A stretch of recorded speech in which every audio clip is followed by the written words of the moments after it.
The squirrels throw the rope from the tree. The squirrel at the bottom secures it. This is a lift made by squirrels. It only takes 2 squirrels to get the residents to their doorsteps. They have the lift thanks to the bears, who can't build a car. It took him 2.5 months. The bear has finally built a wheelbarrow, but it's not a simple car at all. 4 wheels, 4 sizes. A normal bear couldn't have built it. On the day of the bear's test drive, there was an accident. The crows in the trees couldn't help but laugh. How can you build a car like that? But the brown bear was undeterred. He realized that the problem was the wheels. He changed the position of the wheels. It was obvious. No matter how he changed the order, the car would never run properly. The bear even had an accident. On the way down the hill, the thick-skinned bear was badly hurt, but it was not a big deal. The cart he'd worked so hard to build was smashed. The crow flew away. His scoffing echoed in the brown bear's ears, and the cart was in shambles. The brown bear had no choice but to give up. He really couldn't build a cart. A month or so passed. 4 guys were walking in the forest. They finally came to the brown bear's test site. The broken wheelbarrow was still in place. There were even mushrooms growing around it. The bear had left it here since it failed, but the broken cart arouses their interest. They looked at the parts of the cart, and after some discussion, they thought they could make something out of them, especially the different sizes of the wheels. The animals had the idea of making something out of them, and then the crow appeared. His awful voice startled the hedgehogs. The crow warned them, "This car is useless." He'd seen the brown bear test drive it. It doesn't even work. A couple of the guys said you don't have to worry about it. They can put these things to good use. It's just gonna sit here and rot anyway. Crows hear the best jokes, but they didn't bother with the crows. They took off the 4 wheels of the cart, and they rolled them home together. They were sure it would come in handy. What they didn't know, because of these wheels, a crisis had already begun. The crow came to the brown bear's door. He told the bear, "The car you made has been stolen." The bear didn't think about it at first. "What's my car? It's the car that won't go away."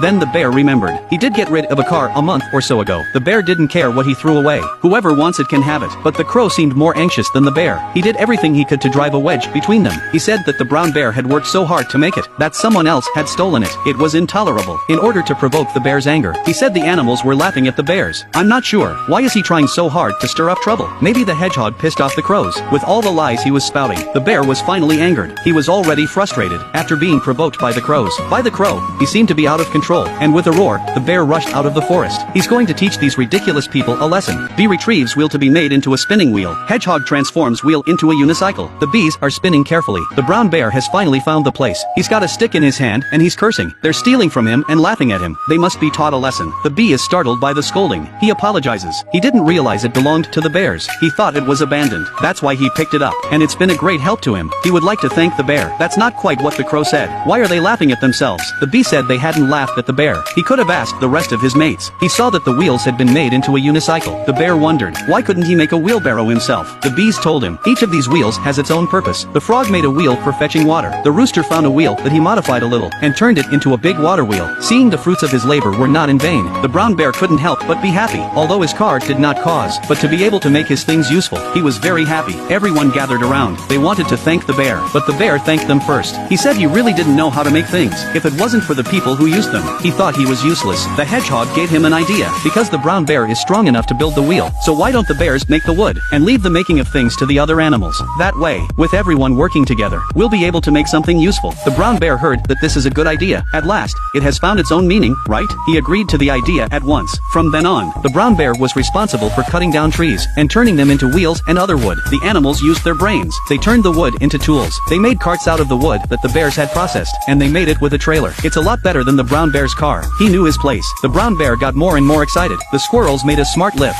It only takes 2 squirrels per run. They can take everyone to the floor they want to go to. Just when they were working hard, Crow came, and this time, he was up to no good. He said, "What's the point of the brown bear doing this? He didn't make everything himself. He's a laborer at best." But the bear wasn't having any of it. It's not for him to define the meaning of his work. You do what you can, when you can. Even if someone else builds something, the brown bear can't be replaced. Crows, like him, are just talkers. He can't give any valuable opinions. The brown bear told him to go as far away as possible. The division of labor in society is the same. Not all of us can be scientists. As long as they work hard at what they can do, you'll get your share of the great achievements of society. We'll have your irreplaceable contribution. There is sweetness for you in the harvest country, and my sweetness too. Half of your military honors, my half too.